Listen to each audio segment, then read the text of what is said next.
The very foundation of this project showed up 13 years ago when I was building a 8-foot tall, 4,000-pound rooster, and two veterans showed up from the Iraqi war, one from Desert Storm and the other a younger vet from Iraqi Freedom, I believe it was.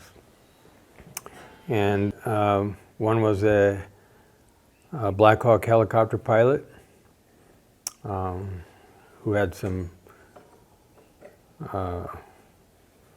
intense experiences in Iraq, and the other was a Marine turned Air Force major who ran the 810 Warthog fighter planes. He did all the maintenance and set up the airports or the airport for the A-10s to be in Desert Storm, and he commanded a squadron of pilots. They showed up at my door one day when I was building this rooster. I didn't expect it, but they showed up. It was kind of their shadow just cast across my cutting field as I was cutting farm tools into feathers for this rooster. And they asked a very simple question. It's like, hey, can we come help do that? I said yes in a heartbeat. And the three of us became this amazing team. And in the process of building the sculpture, gave up the creative side of things and said, you guys just decide where the feathers go, you decide how to pound them, I'll be the feed, I'll bring hot metal over to you, you pound it in, you weld it, and we passed those jobs around back and forth, and we had a great time. And we were all sharing the creative process of building that rooster. The interesting part about that, making this rooster right here, me as a civilian got to be introduced to two veterans who had experienced battle, deep war, intense war, and it literally changed my mindset. I didn't go to Vietnam. I'm Vietnam era. I didn't go to Vietnam because I got out by the draft, by the skin of my teeth. When that happened, I let myself off the hook for everything to do with the war. Just shielded my psyche against it, and like many civilians do, and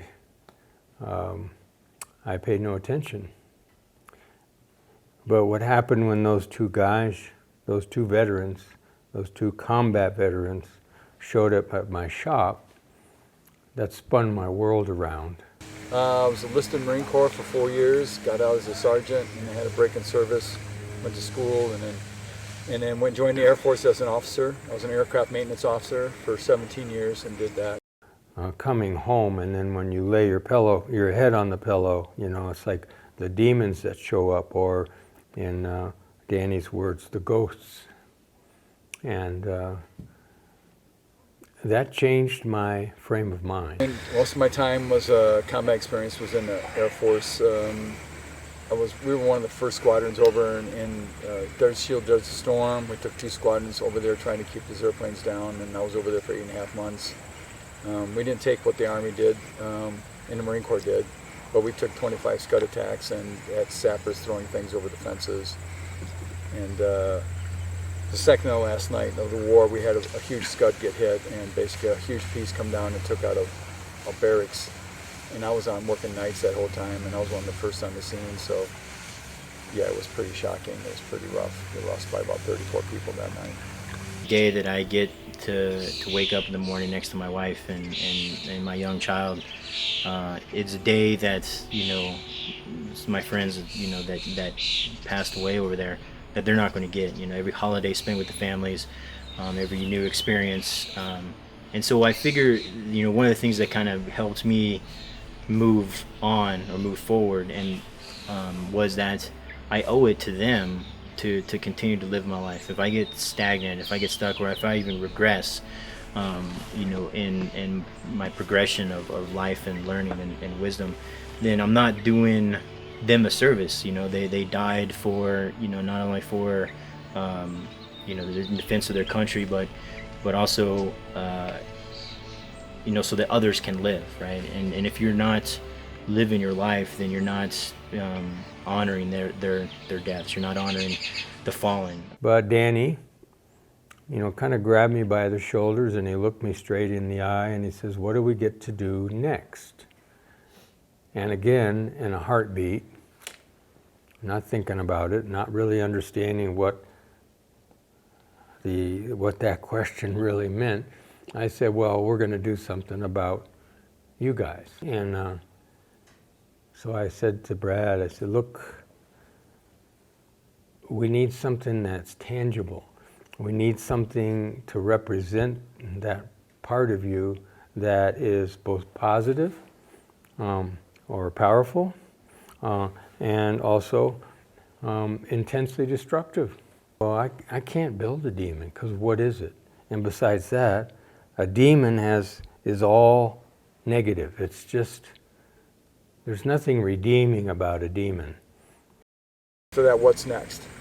And the three of us come up with this idea of basically how can we represent the warrior in war, and then something to represent the transformation that happens if a warrior is willing to step into the fire of what happened and really look at it. And that's when we came up with the dragon and the phoenix. Came from Brad, it's like, "Let's do a damn dragon." And it's like, "Yeah, I could do a dragon with you. Let's do a dragon." And so we decided that the dragon would be representing the warrior in all of his or her stages. So the three of us started. And we started with a small wire frame, and we made this ugly dragon and immediately threw it away and realized we needed to think more. And so we went to yet another frame. If we were just coming out here and just randomly picking up metal pieces and cutting them up and heating them up and welding them together and without direction, then it wouldn't be very therapeutic. And the vision that Robert provides us is it's clear in a way, but it also is flexible enough to allow you to insert your own creativity into it and your own thoughts into that process. And that's it. Go, you're all right, go. No, get in close, much closer. There you go. Now do your round. All right. Okay, let off the oxygen. All right. It's about listening, it's not about helping. Yeah, and that Robert talks about expressing these, or internalizing these stories and expressing it through his work. For me, and I can't speak for all the veterans associated with this, but for me, it's an outlet for me as well, because he doesn't he won't speak up to this, but he does provide leadership and he does provide guidance. Yeah, I was part of a local veterans group. It was called Veterans Helping Veterans, and I had been involved in it for several years. And one day a local artist showed up and said he had an idea for a project involving veterans, and he called it the Warrior Story Field. While I was with a group called the Patriot Guard, which was a group of motorcycle riders who would go to funerals of soldiers and such, but I never felt a part of that because I was a civilian and never served, and that was something that was really not so much accepted. So what brought you to the project, the Warrior Story Field? This will sound strange, but when I say it this way, it's true. Bobby married my daughter. Oh, okay. Actually, he officiated at the marriage of my older daughter Oh, wow. to a nice young man, Damian Loria. who Bobby knew because his parents were in the art community. Oh, okay. So he knew Damien. When Damien and Catherine decided to get married, they came to him and asked him to officiate. I heard about it from Damien. We go to this ice bath place that helps me calm down when we get in the river. It helps a lot with my injuries, chronic injuries, like mostly knees and hips. So we get in and soak there. He saw that I was a veteran for my bracelets and everything. And he had mentioned this, and I came out and checked it out about 2 weeks later. Well, my friend Martin introduced me to Robert, and I met Martin through his wife. We did a 3-year shamanic practitioner training together. And in that training, I really got involved with art, mostly stained glass, which is what I typically do. But I've always really wanted to learn how to weld and put stained glass and welding together in some big fashion. I don't know what yet exactly. Yeah, so Martin introduced me to Robert, and here I am. About 10, 15 years ago, we started having these groups called Veterans Helping Veterans Now. I don't know if you remember those. Do you remember those? Yeah. You know, Bob Lacey was there, and I forget there was Myers, forget his name now. He started it actually. He and his wife. Right. And so we had like encounter groups. Not about that. And so the passion is really thwarted.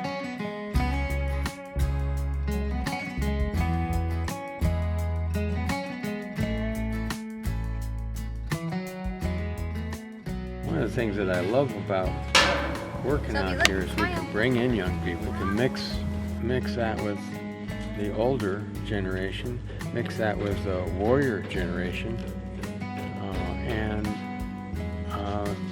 it's a different sort of connection that doesn't happen normally, you know. So Dan spent all his life, he's probably 72 or something in that range, he's in his 70s.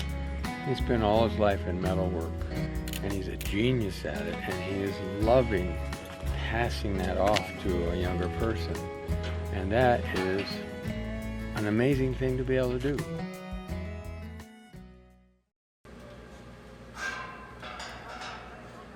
All right.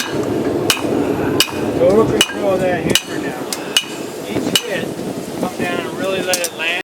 So there never was a plan about what this is. There was just the idea that expression is the other side of depression, and I still believe that strongly today.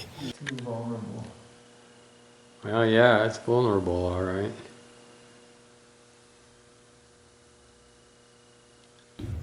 I mean, our conversation was how do we capture all those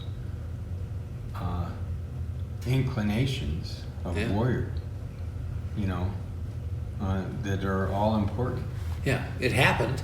It Not happened. necessarily from predetermined vision, but No. out of the collaboration and the applied craftsmanship, and putting a piece of steel up there and putting it in 3, 4, 5 6 different positions, and repeatedly doing that. Because how many times have we got stuck from the cognitive or the idea, and we're button heads, and we stop and we get a piece of steel and we put it up there, and it informs us. And then it shows up. It shows up.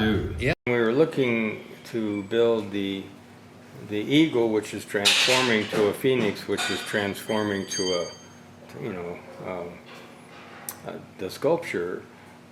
We needed some kind of structure to look at, and a hawk flew into my neighbor's garage through the plate glass window and died on his hood, and he brought over the skeleton of that hawk, and it came in exactly when we needed to do the study. So we used this to actually shape the phoenix's beak. But anyway, he was pushing on that sadness kick again, and it's not that I didn't feel the sadness. It's when I finally did, it's overwhelming. Yes. And so encompassing, I felt like I was going to die, and I don't want to go back there again. Never again. I don't want to feel that kind of sadness ever again in my life. We're going to do our best. And your job is to monitor the halfway point on the heart. You know, and if you miss it, it doesn't matter much. We can always trim it out. Because what's going to happen is we'll make half of this and then blend the other half together. So we want to get this nice and tight around there so that when we put in the punch outs, the sand doesn't come up through because the sand will mess up the welding.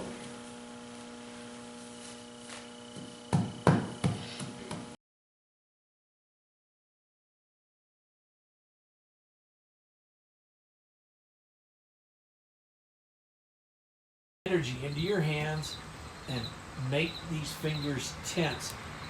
Tense this up and get like that. Now, the Phoenix Heart, if you go to these points, and feel the felt sensor. That's Phoenix Heart. So stand over there and let me tense up.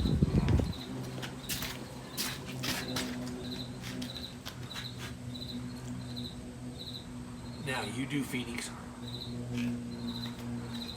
And just be very soft, permeable, expansive. Have a sense of opening and receiving. That whole thing is heart. The whole thing is heart. You're right. It's got to be able to contain all the energies. And this is a focused energy. Focused heart. Warrior heart to do Warrior what it's heart. got to do. This is lover heart.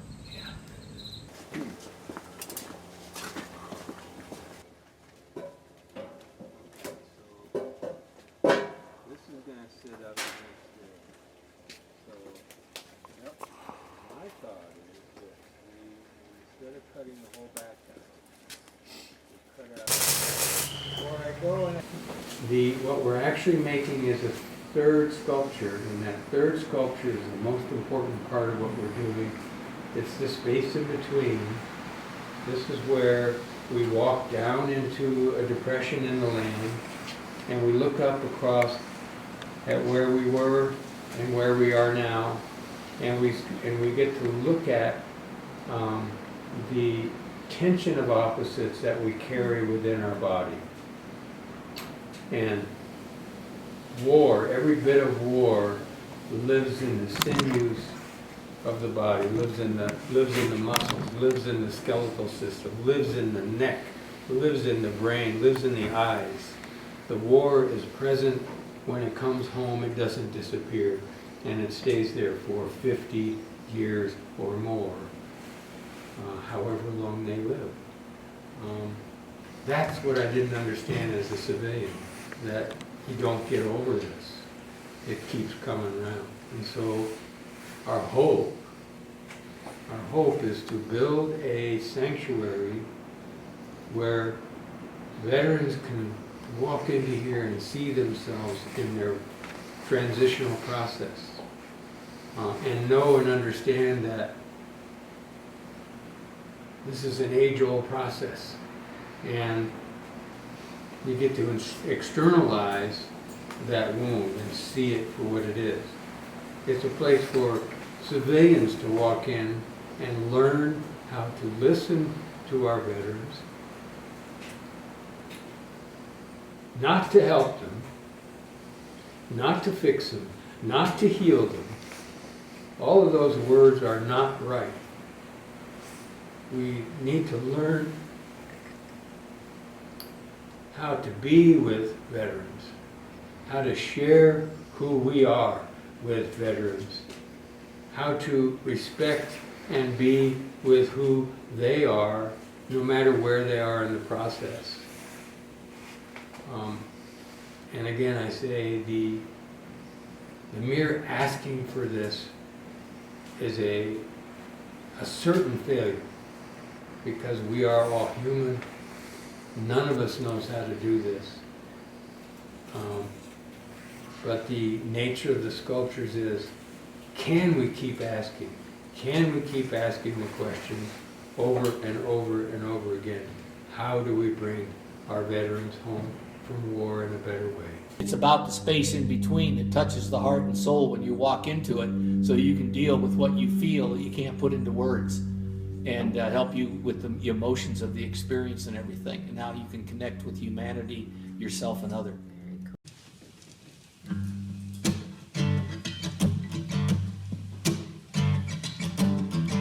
A young man sneaking up on the age of 21.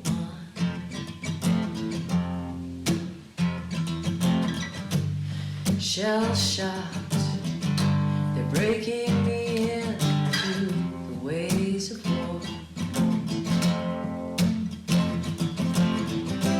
Learning quickly day in and day out, the blood of children on my hands, insanity shout. If I get out of here, I'll never be the same.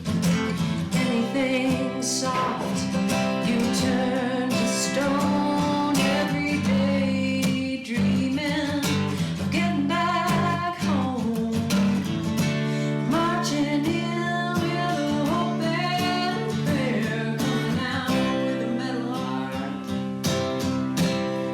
and 1,000 miles stare.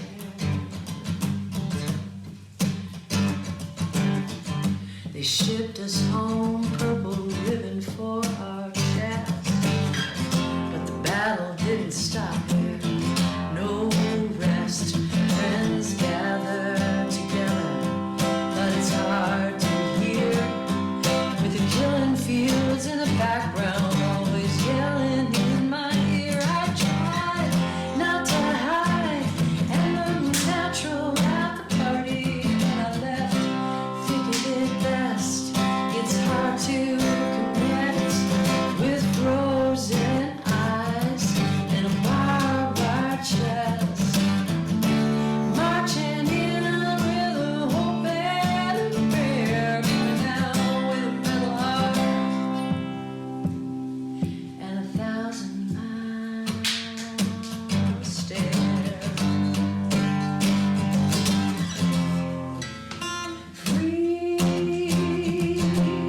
Sorry, I got that wrong.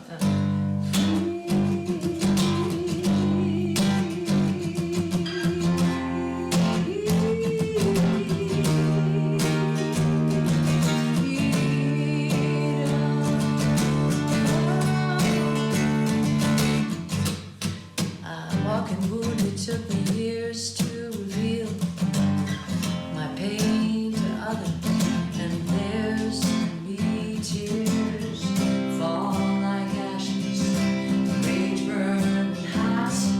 Gonna tell my truth now, gonna fight this morning, shot so many lives, traumatized and for what? Every word of mine, dynamite in service to heal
best. I'm so glad you feel that way. I never know when I take it and I, take your story and turn it and then put it into this form, it's gonna ring as. Well, I think the ending and talking about the cost of war and making that so loud, I mean, I think that goes beyond what I'd hoped for in telling people that we need to do something different.